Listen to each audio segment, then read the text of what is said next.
Before Jason Voorhees became the legend of Crystal Lake, there was his mother, Pamela. Back in 1946, she was a young newlywed trapped in an abusive marriage, tormented by a voice she believed came from her unborn son, urging her to kill. Was it madness? Possession? Who knows? Either way, she obeyed, and her husband disappeared without a trace. Seeking peace, Pamela fled to Crystal Lake, where she worked as a cook and gave birth to Jason, a deformed child she loved fiercely and protected from the cruelty of others. I think we can all agree she was a bit too protective of him.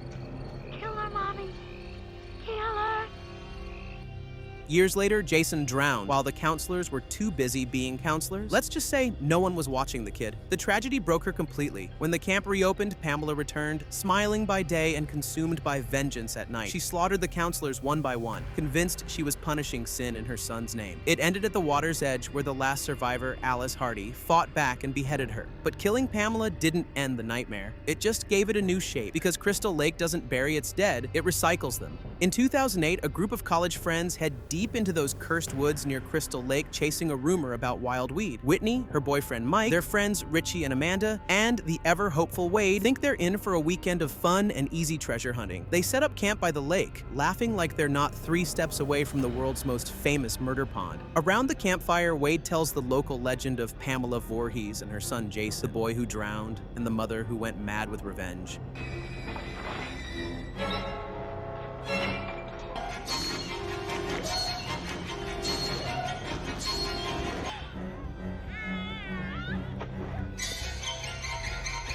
Classic campfire material. Great timing, Wade. They laugh it off, like the legend's just camp gossip. You can almost hear the forest rolling its eyes. Later that night, while Amanda and Richie sneak away to the tent, Wade wanders off and stumbles upon something terrifying. Before he can even scream, he's gone. Back at the tent, Amanda hears movement outside and assumes it's Wade being a creep again. She sends Richie to check, but the woods have already gone silent. Then, the tent wall tears open, and Jason Voorhees steps inside. He grabs Amanda, stuffs her inside her sleeping bag, and hangs her above the campfire. Her muffled screams fill the forest, and Richie, our brave knight, steps into a bear trap. Amanda burns alive while Jason watches in silence. By dawn, the legend Wade told has come true. The killer of Crystal Lake has returned.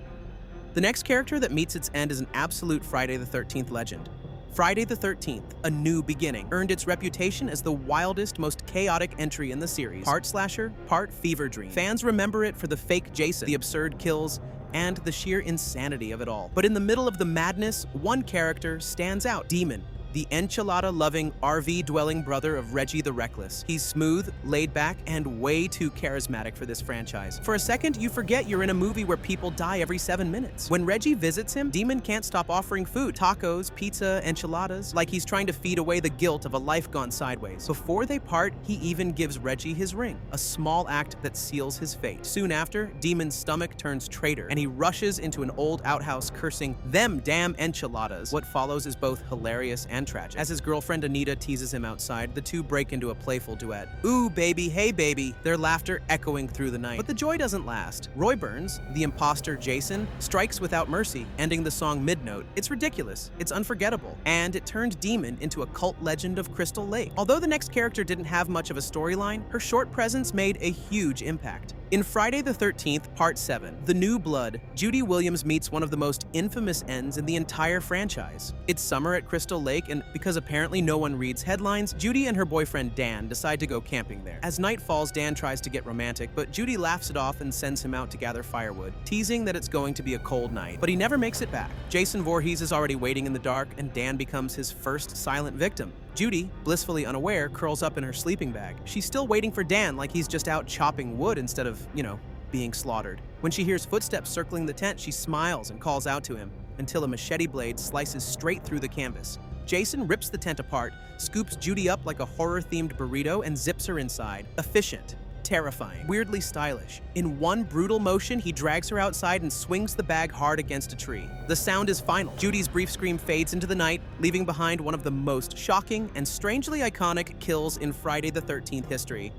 In the 2009 reboot, Jenna is that rare Friday the 13th character you actually want to survive. Smart, kind, and way too good for a movie like this. So naturally, she's dating Trent, the human embodiment of a red flag, and heading to his family's lake house with a bunch of future victims. On the way, she crosses paths with Clay Miller, a quiet stranger searching for his missing sister, Whitney. When Trent mocks him, Jenna steps in to defuse the fight, quietly drawn to Clay's determination. Later, when the others focus on drinking and hookups, Jenna slips away and finds Clay again. She offers to help him search the woods, unaware that every step is taking them closer to Jason Voorhees. As night falls, they stumble upon the ruins of Camp Crystal Lake, and Jason, casually dragging a body like it's just another Tuesday. Hiding under a canoe, the two barely escape as he prowls for intruders. Panicked, Jenna and Clay rush back to warn the others, but shocker, no one believes them. By the time they do, Jason is already inside. After a night of chaos and blood, Jenna helps Clay rescue Whitney from Jason's underground tunnels. But as they climb toward the surface, Jason strikes from the dark, impaling Jenna before she can reach safety. She dies reaching for Clay's hand. A final, human moment swallowed by Crystal Lake's endless cycle of death. Before everything went downhill, literally, Mark was the all-American dream. Strong, competitive, and built for a future that didn't involve running from psychos. But a motorcycle accident changed everything, leaving him paralyzed from the waist down and confined to a wheelchair. He refused to quit, worked out, stayed positive, took a counselor job, because what better place to heal than near a lake famous for body counts? At the camp, Mark's calm strength made him well-liked, especially by fellow counselor Vicky Perry, who clearly adored him. Their chemistry was sweet, hopeful, and even kind of wholesome, which of course means it didn't stand a chance. Later that night, while the others drank and played games, Mark rolled outside thinking Vicky was coming to meet him. But the figure waiting in the dark wasn't her, it was Jason Voorhees. Without a word, Jason swung his machete into Mark's face, sending his body and wheelchair tumbling violently down a flight of stairs. The moment is both shocking and haunting, an image of strength undone in seconds, and one of the most unforgettable deaths in Friday the 13th history. In Friday the 13th, Part 6, Jason lives. Death finally stops being the end. Tommy Jarvis, haunted by guilt and desperate to make sure Jason is truly gone, decides the best therapy is digging up Jason's corpse during a thunderstorm. In a reckless act, he drives a metal rod through Jason's corpse, a symbol of anger and closure. But the sky has other plans. A lightning bolt crashes down, striking the rod, and Jason Voorhees clocks back in. In that moment, Jason opens his eyes again. Not human, not fully dead, but something in between.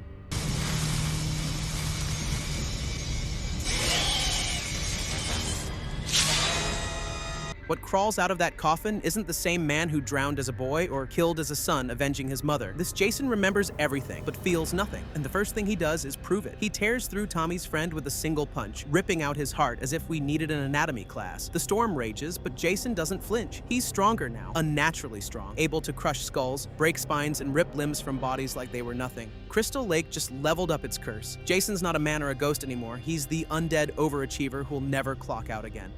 So yeah, Jason's dead, alive, undead. Honestly, I've stopped keeping score. If you're the kind of person who roots for the final girl and secretly for Jason, go ahead and subscribe.